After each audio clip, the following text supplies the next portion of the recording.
Hey, Shalom, yeah, Shalom. I want to start off by giving all praise to Yahweh, Ba'ashem, Yahushua, Ba'ashem, Kakadash, that belongs to the apostles of Great Millstone and honestly brothers doing the work the most on truth and in sincerity. This is a quick one. It's inspired. But basically, yesterday I was reading, seeing online social medias, what was happening over there in Israel, basically how the Israeli, how they're basically dealing with the Palestinians over there, right? And basically, there was a load of people on social media were basically saying like, man, Israel's, that that's messed up. The fact that they, they're attacking because you actually see, some stun grenades and I think it looks like tear gas being thrown into, their into the mosque and everything. Which we ain't no damn Muslims, right? We don't care about no damn Muslims. But the point that I wanted to, that in the spirit that I was kind of looking at it like is you had a load of people that were saying, oh, but these man are these man are what do you call it? They're attacking people during a holy month whilst they're fighting, whilst they're fasting and unable to fight back. Okay, and then that made me think of like that's what this man does. I don't get an account in the scriptures, right? So there you just see certain pictures and everything, which a scriptures talk about having a god above Yahweh, right? Reverencing other gods, and that's why as Apostle said, you have a load of these so-called Palestinians that will be Jakes, right? And they're following after other gods, i.e., in Islam, okay. But yeah, they don't show you the the picture or the clip when they're basically throwing that was I believe personal video or whatever. Okay, they don't show you throwing it into the mosque and whatever, what have you. But this is this man's MO, right? So I got this account here in First Maccabees because he did this to us, right? He waited, when we were on a Sabbath day, right? But let me read the story and you can get it. It's First Maccabees 2:31. Now when it was told the king's servants at the host that was at Jerusalem in the city of David that certain men who had broken the king's commandment were gone down into the secret places in the wilderness. They pursued after them a great number, and having overtaken them, they camped against them and made war against them on the Sabbath day. And they said unto them, let that which ye have done hitherto suffice. Come forth and do according to the commandment of the king, and ye shall live. Right, and that's the thing. He will, in these last days, he'll offer you the MOB, right? That you can read of in Revelation 13:16, which we know to be the RFID microchip. He's going to offer people that and say, hey man, just take it and then you can live, right? But this is what the scriptures say. Scripture says, be faithful unto death and I'll give thee a crown of life. Okay, so it says and in this is this man's a notion, right? A notion, that's what this man does. He likes to make promises. It says, oh, just do this, that, and the other, and then I'll take care, I'll look after you. Right, an example of that is in the story of the seven brothers, right? I believe it was a second Maccabee, the 7th chapter, right? Where basically was Antiochus was basically saying to the last son, it's like, look man, just follow me, man. Just do what I say to do, and I'll take care of you. I'll make you this, I'll make you that. Right. But as soon as he said no, guess what? The horns came out. Why? Because the horns never left. Okay, because once a devil, always a devil. Okay. So then carrying on, it says verse 34 says, but they said, we will not come forth, neither will we do the king's commandment to profane the Sabbath day. So then they gave them the battle. With all speed. Right. Howbeit they answered them not, neither cast they a stone at them, nor stopped the places where they lay hid. Right. But they said, let us die in all our innocency. Right. Heaven and earth will testify for us that ye put us to death wrongfully. Okay. And these are the things that this devil has to pay for. And the worst thing is, right, he will then go up and say, oh, that he can somehow make it into the kingdom. But this is your legacy, man, in which you haven't paid for. The Most High is gonna make you pay, man, right?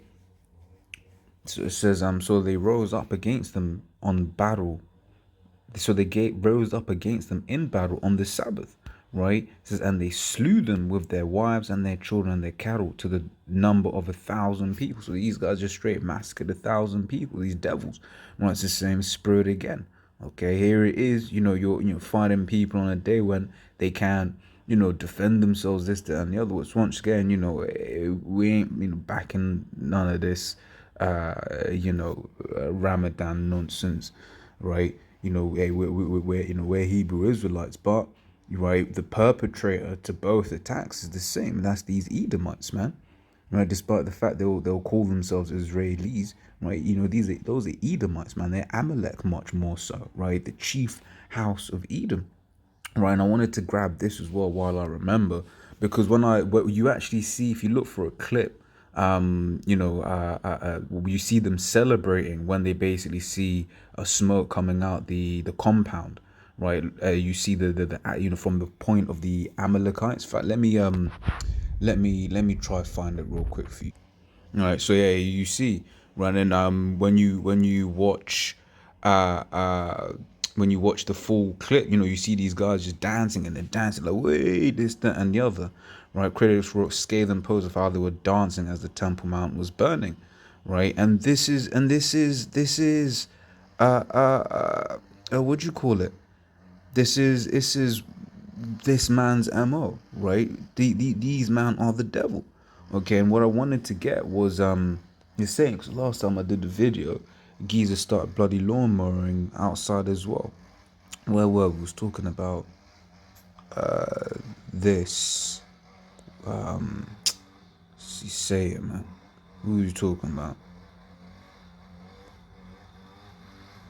I say it. Norswiller comes back, right? It says yeah, let's read that again. So they rose up against them in battle on the Sabbath day, and they slew them with their wives and their children and their cattle to the number of 1,000 people.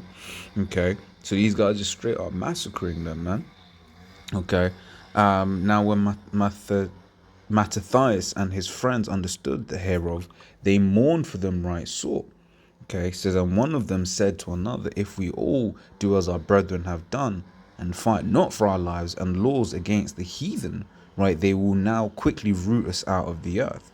And at that time, therefore, they decreed, saying, whosoever shall come to make battle with us on the Sabbath day, we will fight against him, neither will we die all, as our brethren that were murdered in the secret places.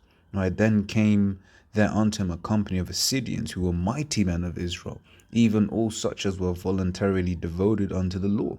Right, also all they that fled for persecution joined themselves unto them, and were a stay unto them. Right, so they joined their forces and smote sinful men in their anger and wicked men in their wrath. Right, but the rest fled to the heathen for succor. Right. So yeah, I mean, that was more or less the point, right? So these devils, they came to fight against, against Israel on the Sabbath day, right? Because they were like, look, man, we ain't gonna fight on the Sabbath day, okay? Just like how you're seeing here on their so-called, which, once again, can't stress it enough. We have no reverence unto this, right? Because, man, you say it, man, just leave me alone, man. Slakia. Yeah. Yeah. So yeah, once again, can't stress that enough. We have no reverence unto this because it is an unhigh, a holy period for them, right? Unhigh, unholy period, right? For these devils. Oh, that was it. They broke the Abashim I came back, right? Yeah. Well, so when I was watching this video here, right, and then you see them all dancing, it was very reminiscent of what Albert Pike had written, right, about how it was all about setting up a war between so-called Islam and so-called Judaism, right? So it's Jeremiah 49:20 says, therefore hear the counsel of Yahweh that he hath taken against Edom, right? And his purposes that he hath purpose against the inhabitants of Timon, right? Surely the least of the flock shall draw them out. And the least of the flock, that's referring to these Amalekites, the inhabitants of the land of Israel right now.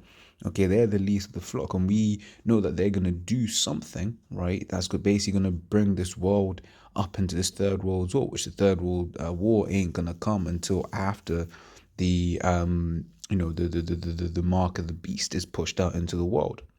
Okay, so surely he shall make their habitations desolate without them, right? So yeah, when I was seeing this, man, I was like, oh shit, the things are, heating up in that region. The apostles speak about got to keep an eye on that region, right? But yeah, this is Jeremiah 13:23. Can the Ethiopian change his skin or the leopard his spots? Then may you also do good that are accustomed to do evil, right? And this is going into the fact that this devil can't change, right? He was doing it back then, and he's doing it now. And then you know what? You see it now, and guess what? He's going to do it to Jake, because what we're coming up into the time of Jacob's trouble, man. Right, when he's going to start, coming down upon, the Israelites, man. But guess what? The Lord is going to raise up a standard against them, as the scriptures say. Okay. And is that it? Yeah, that's all I got. Right. Because you can go more. In fact, let me grab this.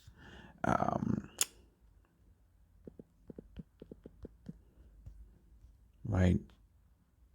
This is Genesis 4:14, right? It says, "Behold, thou hast driven me out this day from the face of the earth, and from thy face shall I be hid, and I shall be a fugitive and a vagabond in the earth, and it shall come to pass that everyone that findeth me shall slay me."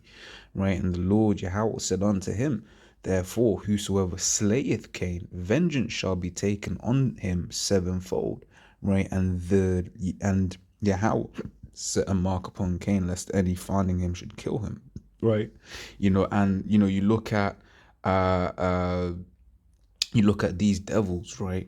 They will use the excuse, oh yeah, but they threw rocks, so we came and we did this, that, and the other. But these times, right? These times, like I was thinking about, it's like, yo, if you had a guy with a child, and the child's, in this world, right? Child, threw something at you, and then you knock that child out, right? What are people gonna say? Oh, why are you being so hard? This, that, and the other, right? But yet, when these guys throw rocks, it's apparently justifies them, using heavy-handed tactics like that, right? But why? Because this is Cain, right? This is the same spirit, right? It's the same devil coming back doing the same things, right? And once again, he's gonna show Jake their his true horns, because you get Jakes that will look at him, America, not understand that it's the same devils that are over there in the land of Israel, man. It's the all Edomites, man. Okay. And then the hate that they have from before, right? The perpetual hatred. He's going to show Jake that perpetual hatred. It's Ezekiel 35:5. It says, "Because thou hast had a perpetual hatred, and hast shed the blood of the children of Israel by the force of the sword in the time of their calamity, in the time that their iniquity had an end." Okay, so his hatred for Jake, right? He is perpetual. For, I believe it's this word. It goes into long duration antiquity, so of antiquity. So basically, from a long time ago, of antiquity, from this man has had a hatred for us. Okay, and that's why they have shed the blood of the children of Israel, right? But there's the beautiful thing, verse 6 is, "Therefore, as I live, saith the Lord power," right? "I will prepare thee unto blood, and blood shall pursue thee. Sith thou hast not hated blood, even blood shall pursue thee," right? So, the Lord is going to allow us power, right, to return in that day when, scripture says, "Wait ye upon me," right? But when the Lord gives the go ahead, right, he's gonna be in this pitiful state, man. And after 1,000 years of hardcore slavery, he's gonna be done away with, right? So I just wanted to cover that. Until the next time we say shalom.